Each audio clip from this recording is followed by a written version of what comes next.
Welcome again to this week's episode of LDN ONT TV here on Rogers TV.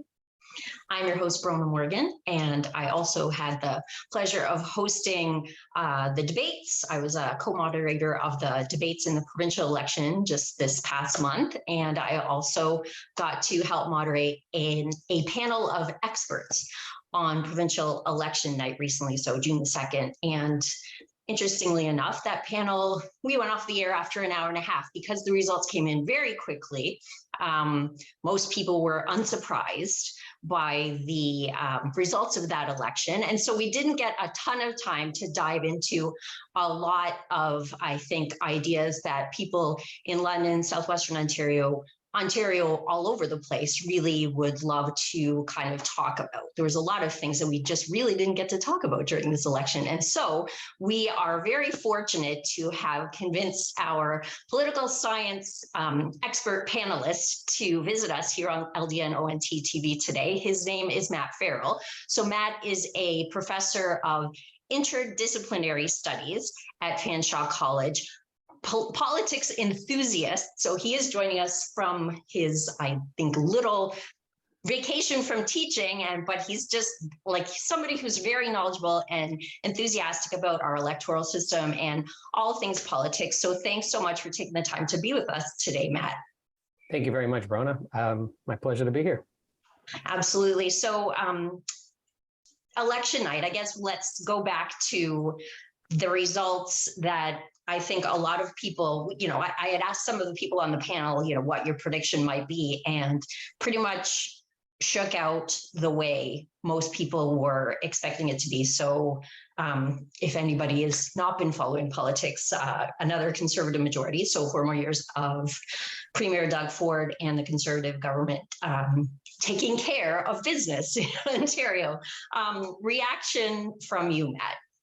Well, he got it done. I mean, that was the theme of his campaign. And as you noted, not a lot of people expected this to be close. They knew the outcome was more or less predetermined. We could gather that just from some of the opinion polls and some of the seat projections. A lot of folks were guessing that the Conservatives would be somewhere between 70 and 80 or 90 seats, depending really on how the other two parties fared.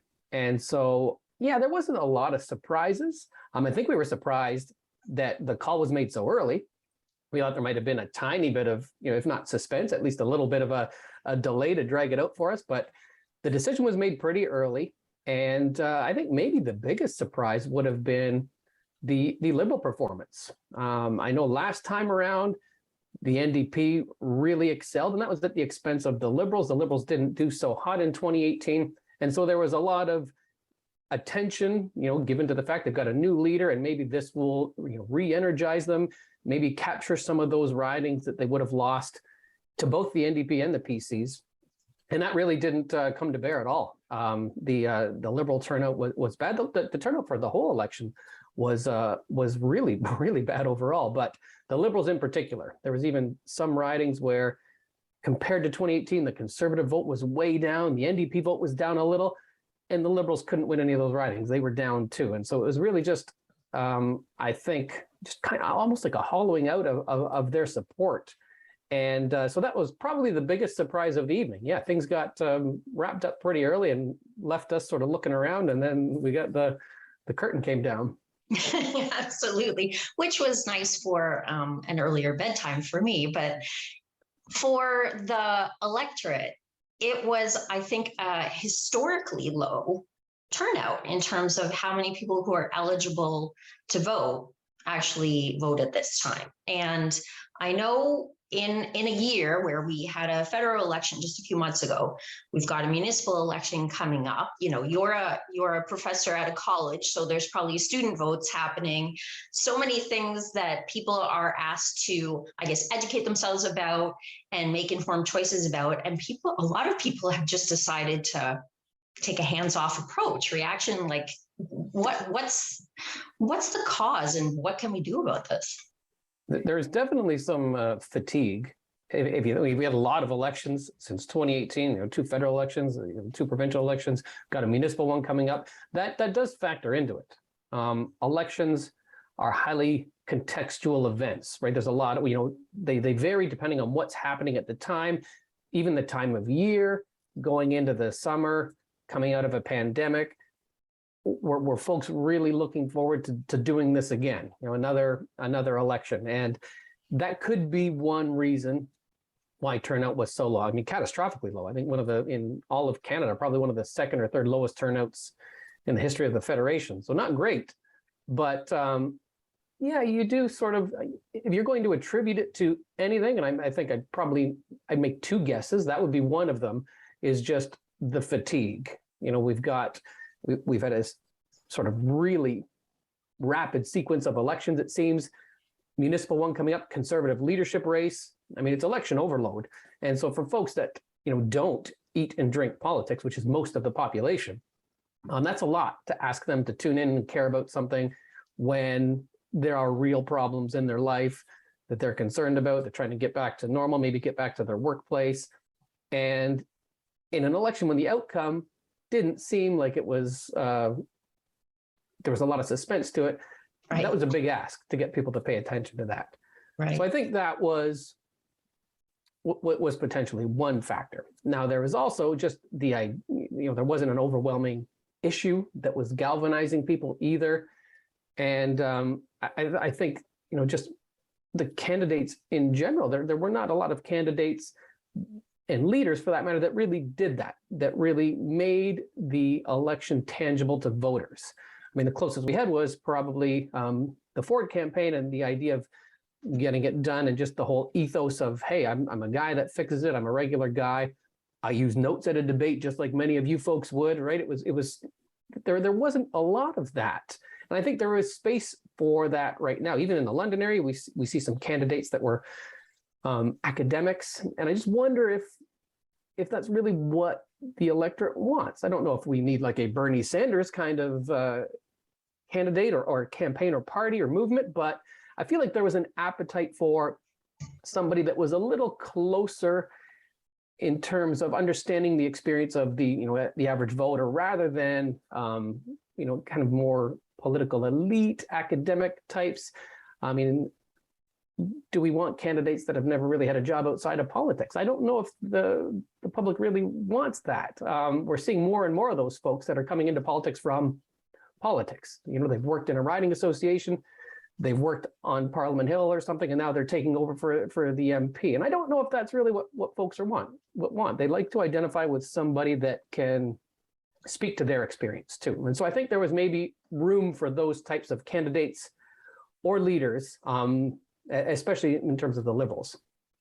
Interesting. And I think when we see a turnout like we had this time, some issues come up. One would be making voting mandatory, and another one would be term limits. So we've got just maybe a minute or two before break. So comments on maybe those ideas? Term limits tend to be bad in the sense that they just encourage a lot more turnover, and you don't get a lot of expertise. And in terms of the types of folks it recruits, you really don't get that longevity and sort of long-term planning, I guess, for legislating. And so the research around that tends to be not great. The term limits don't really have a good effect in legislatures. Mandatory voting, that's definitely something that might have some potential. Some other countries do it. And it's not, there's a small monetary penalty, almost like a little nudge to encourage folks to vote. So maybe that's something to explore as well. And that could force candidates to speak to more portions of the electorate if we know those folks are going to come out. Absolutely. Interesting take on that. And I am sure you've got some awesome takes for our viewers on a lot of other issues. So hopefully you can stay with us if you're watching. We've got more with Professor Farrell after the break.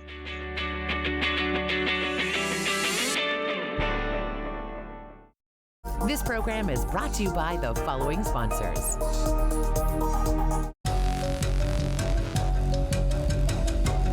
Blow out all candles before you leave the room or go to bed. Never leave a burning candle unattended. When you go out, don't forget to blow out. Hey, we're What's going on, everybody? Tyler Fines, host of Off the Puck Hockey on Rogers Channel 20. We interview some of the biggest names in hockey and sports. Check us out, Rogers Channel 20, Off the Puck Hockey. Let's go.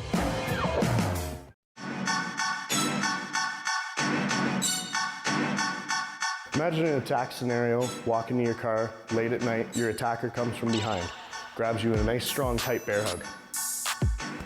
Right? I'm locked in. I have nowhere to go. I can't break my arms free. I get control of his hands and wrists. What I do is I drop my weight, shooting my hips, pushing his balance back, right? I step out my outside leg, move my weight over, step behind him, where from here, I can shoot my elbows out, which will push him out, or grab leg control. Leg control. From here, my attacker is on the ground, where I can get control in any which way I would like to, or submit, or simply take off.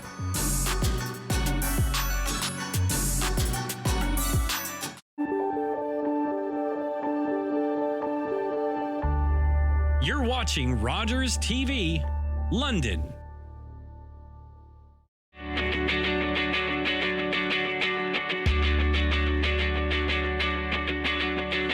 Welcome back to LDN, ONT TV here on Rogers TV. We are the politics broadcast on Rogers TV.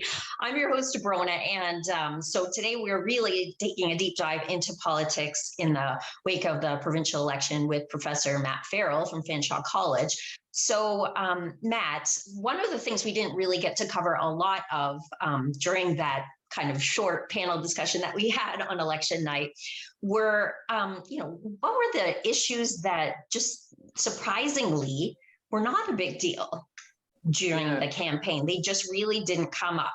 For me, a really surprising one was COVID and capacity in the healthcare system. We did talk about a lot of really important issues, obviously housing, the cost of, buying property, the cost of renting a home right now, the huge crisis, which is homelessness in Ontario. But there is a huge healthcare crisis that has been existent since I got into politics, and this is like 20 years going now, about capacity, which has really been such a dominating factor in our lives for 2 solid years, because a lot of the decisions with respect to COVID restrictions had to do with saving that capacity in the healthcare system, and we haven't built it. So what's your take on the things that we could have been talking about during the election and we just didn't? Yeah, that's a good point. And especially provincially. I mean, the provincial governments in Canada aren't responsible for a lot of things. And under our federal system, they basically have healthcare and education, and that's it. And, to your point, for 2 years, people woke up and were obsessed over ICU capacity rates and hospital capacities. And as soon as the election campaign kicked off, that stopped. And so it is an odd fit. And I think there might be a few different reasons for that. Again, it could be sort of fatigue. It's not what voters wanted to think about. But also, if you are the incumbent, which Premier Ford was, you want to change the subject. You'd rather talk about something else. And in terms of his overall narrative about fixing it and getting it done, that was just a natural addendum to it. Yeah, that's one of the things I want to fix. I'm throwing money at it. I'm doing X. I'm doing Y. That's part of what we're doing here. But it wasn't as central to the campaign as things like housing and affordability, and so that is interesting. I do think the NDP try to position themselves as the healthcare party, and early in the campaign they didn't really do a great job of that. I think towards the end, when Andrea Horwath was making the rounds and giving her stump speeches, she did focus a lot more on frontline workers, a lot of meeting with nurses, a lot of meeting with PSWs. And so that was, I think, maybe a bit late in the game, but her attempt to move and pivot back towards that issue and really attach her party to that issue. And, I think it seems to have worked in the sense of, probably keeping a few seats that they could have lost. But again, it did not get the attention that you would expect. there is the challenge of just the province and where most of the seats are. Provincial elections in Ontario are very much Toronto elections. They're about the GTA, housing and transit, and those two are related, of course. Housing policy is transit policy to some extent, and so there was a lot of talk about the highway that was getting built, and there were sort of the Liberals and the NDP each trying to oppose it, sort of, and carve out a little space for themselves around that issue.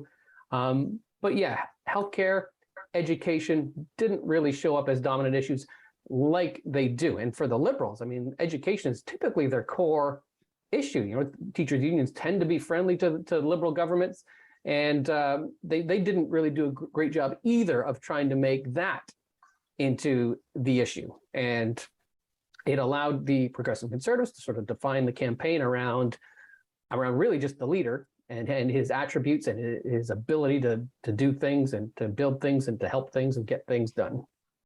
So, Matt, what then, we've got this municipal election coming up in the fall. So how does how this election played out kind of inform what we can expect? You know, I guess the campaign has already started for a lot of the candidates. So during the summer and early fall, in terms of what are the core issues for those people? Well, I think they are going to, for one, there'd be a good guess that status quo might prevail. You know, might see a lot of incumbents reelected. Just taking that as sort of a general look at the London area, when we saw a malaise in the electorate and the incumbent candidates win, then I wonder if that's the kind of dynamic you could expect at the municipal level as well. If we'll see a lot of, a low turnout election with a lot of incumbents getting reelected, that wouldn't surprise me as well. It's going to be hard to run for council and run for mayor without talking about housing and zoning and affordability and things like that. I don't think you can really get away from it. Look around, you can see development all over the city. You can see some cranes going up, and you see for sale signs around the city as well. And so that's going to be a dominant theme. Building housing, what kind of housing, how big to build it, depending on where you live in the city. I do think it'll be hard to get around that issue. Also, when affordability is sort of a dominant theme, opinion polls seem to indicate that was a big issue. The one where municipal governments can do something would be property tax. Do they talk about reducing property taxes? Is there talk about user fees and transit fees and stuff like that? So is there a discussion about trying to make day-to-day life more affordable? So that's something that we might look for as well. And I think that there is a sense that some of the candidates that were unsuccessful, maybe successful in connecting with people, but unsuccessful in securing a seat in Queen's Park, might be thinking of a municipal run as well. How does that play out in your opinion with the voters? At the municipal level, voter recognition is a big one. If the voters can identify the name and know who it is, then you've done a lot of the work right there. And which is why we'll see typically former members of parliament or cabinet ministers or what have you end up running for office locally, running for mayor. We saw that the last time around. Ed Holder, of course, a minister in the Harper government. By doing that, you've already got name recognition across part of the city. At least you've got a network that you can draw on for fundraising and volunteers to help you get out there and run a campaign. You got to knock on a lot of doors. You got to put signs up. It's hard work, and you need access to a pool of people that are on your team and ready to do that. So I do think that's a natural progression. We saw out in London West, Paul Pilato formerly run for mayor. Good chance that a candidate like that, I don't know if he will specifically, but somebody like that would be in a good position to do so. You've demonstrated your potential. You've got a lot of votes in a provincial election. Can that translate to the local level? It can. And so whether they want to take a stab at that, I don't know. You probably throw out a few names that would be definite potential candidates for mayor.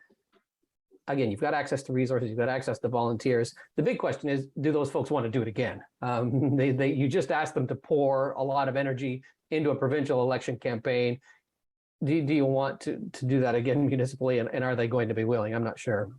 Yeah. And, speaking as somebody who's done it before, it's exhausting. So this idea that and this is something that happens in the United States, it seems like people are constantly campaigning. It just never ends. And I guess maybe that contributes a little bit to the voter exhaustion as well. Even when there isn't election imminent, it's like campaigning never stops for some people.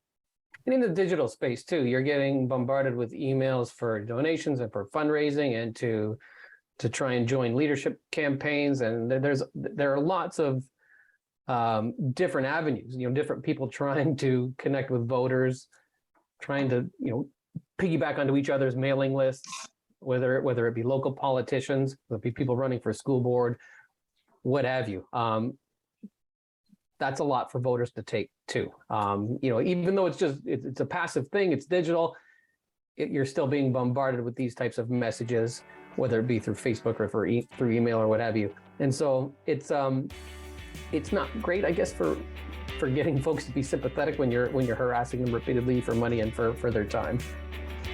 Forgot about school board too. It's a lot of elections coming up. There's a lot. Goodness. All right, now I need a break. And our viewers, we're going to take a little break again, but we have a couple more minutes with Professor Farrell after this break. So please stay with us. This program is brought to you by the following sponsors.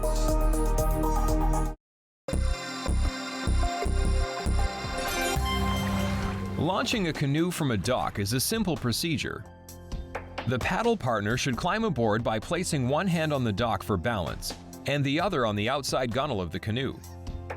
Then, you swing the stern of the canoe close to the dock, and the stern paddler climbs aboard using the same procedure.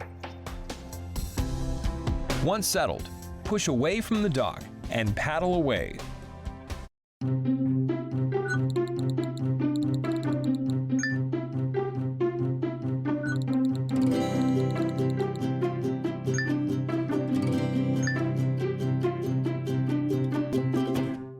Rogers TV has given me a ton of opportunities, including meeting new people, getting involved with my local community, and trying a ton of variety of different production roles, such as graphics, camera, and audio.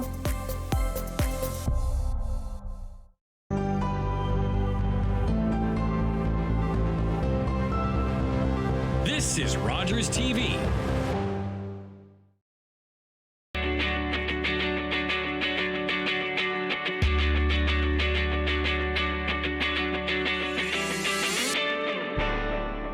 Welcome back to LDN, ONT TV here on Rogers TV. So normally, if you've watched my show before, we talk about young people, youth issues in the final segment. And I know this was something that we had addressed just a little bit on our election night panel with respect to youth engagement in terms of whether they want to be volunteering on a campaign, whether they want to exercise their right to vote, do they want the vote sooner, and issues that, touch their heart, like environment, for example, again, was a non-issue in this campaign. So comments, Matt, about engaging the youth and the young people vote.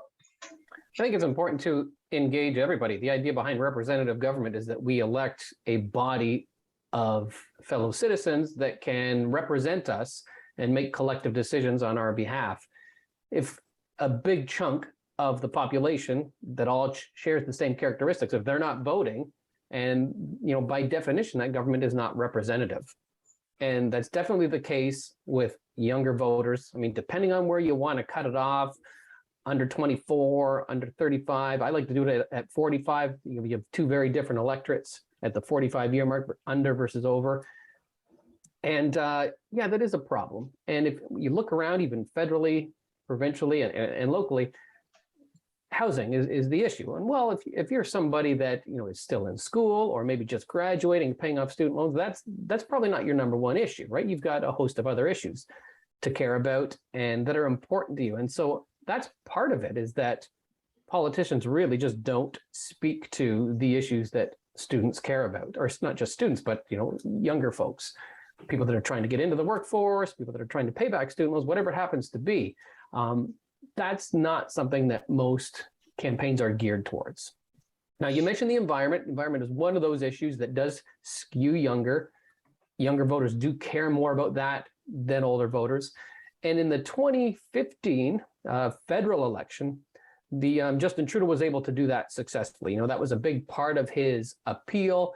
It was not just kind of a charismatic appeal and sentimental one, but it was very much focused on the environment. And that did help drive turnout in that election, and it worked in their favor. So I think that's just, a good, example of how it can be done. You want to speak to an issue that a segment of the population is important about, they will come out and vote. And, youth turnout was a lot better in 2015 than, for example, this last municipal election. So that's one way to do it. Meet them on their turf, speak to issues that engage them. And of course, I mean, it wouldn't hurt to have some younger candidates as well, just by the nature of the beast. It's hard. You want to get elected, you want to win the support of the riding association, you tend to have to put in your time. You typically a bit older, but it'd be nice to have some younger candidates as well that younger members of the electorate could identify with. Absolutely. And I think, as somebody who came into politics, I think I was around 30, it's tough. And as a member now, like, of the media, encouraging these people by maybe not being negative and expecting perfection, because that is, I think, a real disincentive to getting involved. The way that people react if you use or misspeak or use notes. I think that might be one way that we as the media can help. Yeah, there's a bit of an authenticity gap as well. Sort of politicians speak that, you don't really say anything. You speak in platitudes and generalities. I mean, that's a turnoff as well. And so I suspect there would be some potential for a candidate that was a little more plain spoken, like in sort of a Doug Ford style, where that's very much what you do. You need notes because, a lot of people would need notes. You don't speak perfectly. You trip over some words. Maybe there's some room for a more authentic appeal to voters rather than the kind of, typical, quote, ivory tower intellectual. Absolutely. So on that note, please, young people, if you're watching, or people who know young people, encourage them to get involved. And thank you for watching today. Thanks so much for taking the time, Professor Farrell, as well, to bring those perspectives to our viewers. We'll have to say goodbye, and we will be back next week with more LDN ONT TV. I'm your host, Bronagh. Have a great week.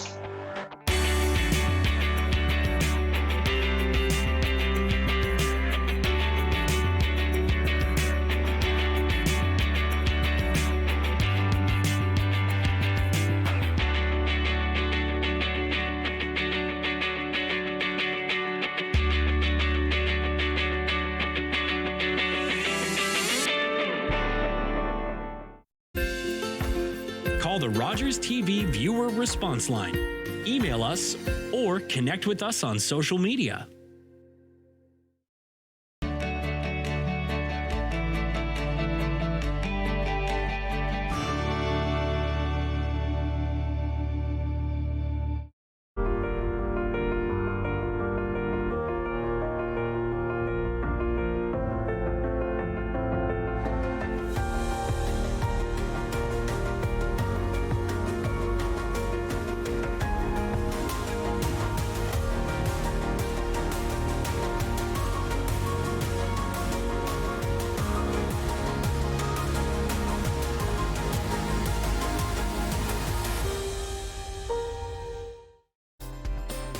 Hi, I'm Dan Mailer. I'm the host of London Lights, the show where we talk about notable Londoners who have made a big mark, big impact on the world of music, entertainment,